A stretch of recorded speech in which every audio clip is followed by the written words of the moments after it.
Hello everyone. Episode की starting angel statue से होती है। आर्टिनी सोच रही थी अब ये क्या बला आ गई है। सोल्जर्स तो आर्टिनी पर अटैक करने लगते हैं। अरे, होली एंजल स्टैचू डीमंस का खात्मा करने के लिए आ रहा है। पकड़ो इन डीमंस को, ये भागने ना पाए। तभी आर्टिनी को क्रेडोस की आवाज़ आती है, चलो यहाँ से चलो, जल्दी चलो। आर्टिनी अपने पंख निकालकर वहाँ से 9-2-11 होने ही लगती है, पर सोल्जर्स अपने अपने भाले आर्टिनी की तरफ पॉइंट कर कर फेंक देते हैं, जिनसे आर्टिनी कुछ से तो बच जाती है, पर एक भाला सीधा आकर उसकी बट में चुभ जाता है। क्रेडोस को तो आर्टिनी की चिंता हो रही थी। आर्टिनी की तो ट्रांसफॉर्मेशन भी गायब हो जाती है, वो तो सीधे नीचे आकर लैंड कर। आर्टिनी को तो बहुत ज़्यादा दर्द हो रहा था। वो क्रेडोस को बोलती है, मुझे बहुत ज़्यादा दर्द हो रहा है। क्रेडोस तो उन्हें वहाँ से जल्द लेकर जाने के लिए बोलता है। आर्टिनी दर्द में बोलती है, अरे मुझे बट में स्पीयर लगा है, मेरी तो ट्रांसफॉर्मेशन भी ख़त्म हो गई है, ऊपर से इतना दर्द हो रहा है। वो अलग जनरल्स वहीं खड़े थे, वो कहाँ पीछे रहने वाले थे।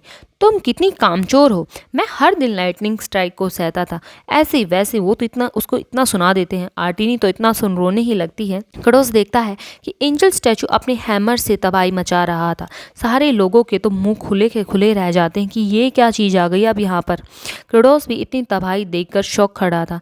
ये क्या कर रहा है, ये क्या इसलिए पागल हो रहा है कि आसपास डीमंस है। क्रेडोस आर्टिनी को बोलता है, अगर हम यहाँ से नहीं निकले तो ये स्टैचू हर एक चीज़ को ख़त्म कर देगा, इसलिए हमें यहाँ से दूर जाना होगा। आर्टिनी वहाँ से लेकर जाने के लिए मान जाती है। राजा अंदर महल से स्टैचू की हरकतें देख रहा था। इसके साथ कुछ ना कुछ तो गड़बड़ है। तभी हेक्टर राजा को बताता है, वो लोग यहाँ से जा रहे हैं, अब होली एंजल स्टैचू उनका पीछा करेगा। आर्टिनी इतने दर्द में भी उन चारों को लेकर उड़ रही थी। क्रेडोस स्टैचू को उनके पीछे आने के लिए उकसाता है, पर स्टैचू का रिएक्शन ना पाकर क्रेडोस शॉक रह जाता है। ये हमारा पीछा क्यों नहीं कर रहा है। आर्टिनी बोलती है, लगता है इसमें कुछ टूट गया है, क्योंकि ये इतने लंबे समय तक एक्टिवेट नहीं हुआ था। तभी बताया जाता है कि लोगों की प्रेयर सुनने के बाद गॉड्स ने एक मैसेंजर को भेजा, जो डीमंस से प्रोटेक्ट करेगा लोगों को और उन डीमंस का खात्मा भी करेगा। स्टैचू बोल रहा था, डीमंस, सारे डीमंस इविल होते हैं, हर तरफ शैतानियत फैली हुई है। एक धोखेबाज, एक चोर, एक पब्लिक फंड में घपला करने वाला, शैतानियत हर जगह फैली हुई है। स्टैचू अपनी आंखों से लेज़र शूट करने लगता है, मैं सभी को मार दूंगा। राजा तो डर जाता है, ये क्या कर रहा है। सिरिकी बोलती है, अच्छा तो है कि ये हमारा पीछा नहीं कर रहा है। क्रेडोस सोच रहा था, मुझे नहीं लगा था कि चीज़ें इतनी ख़राब हो जाएंगी। रॉयल पैलेस में जाना क्या हमारी सबसे बड़ी गलती थी। आर्टिनी क्रेडोस से बोलती है कि जो हमारे पूर्वजों ने किया, उनके बाद हम इंसानों को और ज़्यादा नुकसान नहीं पहुंचा सकते। हम अब और कोई कर्ज अपने सिर नहीं ले सकते हैं। क्रेडोस कुछ देर सोचने के बाद बोलता है, तुमने सही कहा, अगर हम चीज़ों को ऐसे ही छोड़ देते हैं तो अंत में हमारी ही जिम्मेदारी बन जाएगी। फिर कभी भी हम संबंध स्थापित नहीं कर पाएंगे और बीजों को ढूंढना तो और भी ज़्यादा मुश्किल हो जाएगा। इसके अलावा एक शानदार चाल हमेशा एक बड़ी गलती के बाद आती है। जनरल्स, चलो वापस चलते हैं और उस चीज़ के टुकड़े टुकड़े कर देते हैं। इतना सुन आर्टिनी फिर से उन्हें महल की तरफ ले जाने लगती है। एंजल स्टैचू महल पर हमला ही कर देता है। नाइट तो अपने राजा को बचाने लगता है। इतने में ही आर्टिनी वहां आकर अपने टेंटिकल से एंजल के हैमर को रोकने की कोशिश करती है, पर बेचारी को बहुत ज़्यादा दर्द हो रहा था। तभी स्टैचू अपना पूरा जोर लगाकर आर्टिनी को बादलों की सैर करा देता है। हेक्टर सोच रहा था, क्या डीमंस ने हमारी हेल्प की, पर वो तो यहाँ से चले जाने चाहिए थे। तभी एंजल गुस्सा होकर फिर से महल पर अटैक कर देता है। फिर एंजल अपने आगे के नज़ारे को देखकर शौक हो जाता है। क्रेडोस की पूरी टीम ने राजा और हेक्टर को बचा लिया था।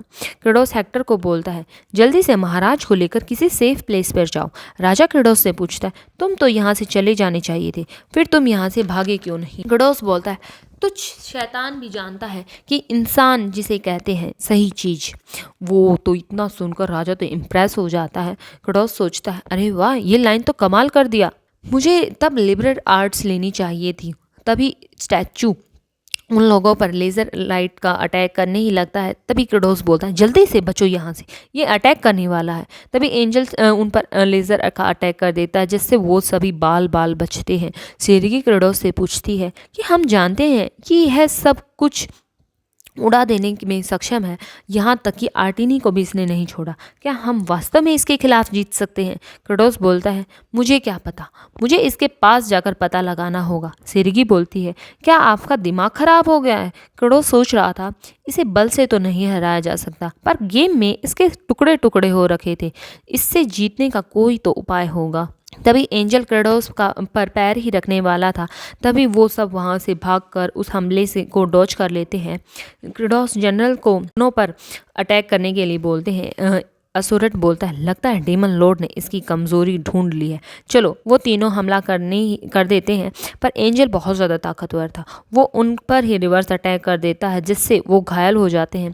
असुरट क्रेडोस को रिपोर्ट देने लगता है कि ये बहुत तेज़ है। असुरट की तो बात भी पूरी नहीं हुई थी, वो तो क्रेडोस को वहाँ से भागते हुए देखता है। वो तीनों तो सदमे में चले जाते हैं। डेमन लॉर्ड, ये क्या किया आपने? खतरा अभी नहीं टला था। एंजल तो ऊपर से फिस्ट अटैक कर देता है जनरल्स पर।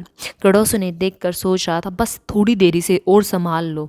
वो एंजल स्टैचू पर 400 सेकंड तक देख उसकी कमज़ोरी को पता लगाना चाहता था।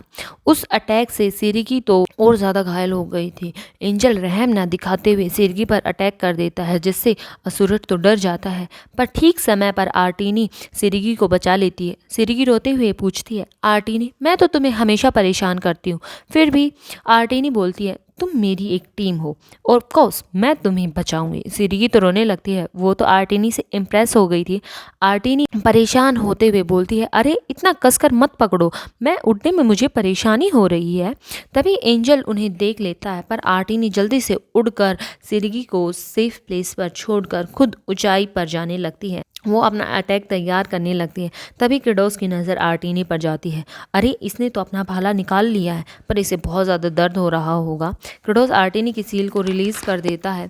एंजल आर्टिनी पर लेज़र अटैक कर देता है। आर्टिनी भी काउंटर में सॉन्ग ऑफ इम्पैक्ट रिलीज़ कर देती है, जिससे एंजल का अटैक रिफ्लेक्ट हो जाता है, पर आर्टिनी का अटैक सीधा स्टैचू पर जाकर लगता है, जिससे एंजल नीचे गिर जाता है। जनरल्स आर्टिनी का जोश बढ़ाने लगते हैं, आर्टिनी तुम तो बेस्ट हो। पर आर्टिनी के गले में बहुत ज़्यादा दर्द हो रहा था, उसने सच में अपनी आवाज़ में पूरा जोर लगा दिया था। एंजल तो हार महसूस कर वो क्राउन से हमला करता है आर्टिनी पर, जिससे आर्टिनी अपने टेंटिकल्स को शील्ड बनाकर उस अटैक को रिफ्लेक्ट कर देती है, पर पूरा प्रेशर के साथ बेचारी नीचे ज़मीन पर आकर गिरती है। रिफ्लेक्टेड अटैकर्स के पास आकर गिरता है। जनरल इस अटैक को भी डोज कर लेते हैं। तभी असुरट शौक हो जाता है कि ये डीमन लॉर्ड कर क्या रहे हैं। क्रेडोस तो एंजल स्टैचू पर चढ़ रहा था। मैंने ब्लडी आई से पता लगा लिया है कि इसकी कोई स्पेशल कमज़ोरी तो नहीं है, पर कुछ ऐसा है जिसे कहते हैं इमरजेंसी स्टॉप मेथड। क्रेडोस अपना पूरा जोर लगाकर ऊपर चढ़ रहा था। So thank you guys for watching my video and bye bye, see you next part.